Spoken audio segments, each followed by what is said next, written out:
কাল অনেকেরই বাড়িতে দশহরার পুজো, মা মনসার পুজো, তার সাথে সাথে কালকে হলো গঙ্গা দশেরা। তার মানে কি, দেখুন, মা গঙ্গার পুজো আমরা কিন্তু অনেকেই করে থাকি। এই যে ধরুন হরিদ্বার গিয়ে বা বেনারসে গিয়ে গঙ্গায় স্নান করা, গঙ্গায় প্রদীপ জ্বালানো, এগুলো আমরা করে থাকি। মা গঙ্গা কি করে, একটা সে আমাদের জীবনে ফ্লো তৈরি করে। সে কিন্তু কোনো সময় দেখবেন থেমে থাকে না, সব সময় সে বয়ে চলেছে। তাই যাদের যাদের জীবনে ধরুন মনে হচ্ছে কোনো ব্লকেজ এসে গেছে, কোথাও এটা আটকে গেছেন কোনো দিক থেকে, সেটা সম্পর্কের জায়গা থেকে হতে পারে, টাকা পয়সার দিক থেকে হতে পারে, কেরিয়ারের দিক থেকে হতে পারে, হেলথের দিক থেকে হতে পারে, মনে হচ্ছে একটা সিচুয়েশনে, একটা জায়গাতে যেন আপনি ফেসে গেছেন, মানে আটকে গেছে, তারা, বিশেষ করে তারা কালকের দিনটাতে কিন্তু কয়েকটা কাজ করতে পারেন।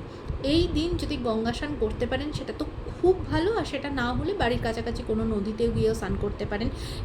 সেটাও যদি না হয়, বাড়িতে আমাদের সকলেরই বাড়িতে গঙ্গা জল থাকে, সেই গঙ্গা জল মাথায় দিয়ে তারপরে স্নান করলেন, স্নানের জলে গঙ্গা জল মিশিয়ে স্নান করলেন।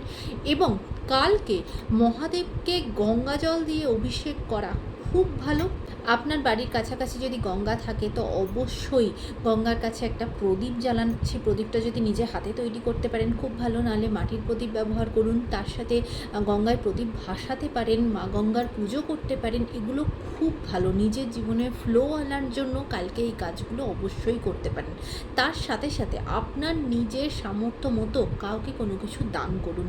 সেটা জল হতে পারে, সেটা পোশাক আশাক হতে পারে, খাবার জিনিস হতে পারে। নিজের সামর্থ্য মতো যতটুকু আপনি পারবেন, যত জনের জন্য পারবেন ততটুকুই করুন। দেখবেন আপনার নিজের জীবনটা আবার ফ্লোতে এগিয়ে চলবে। এই কাজটা অবশ্যই করে দেখবেন, ভালো উপকার পাবেন।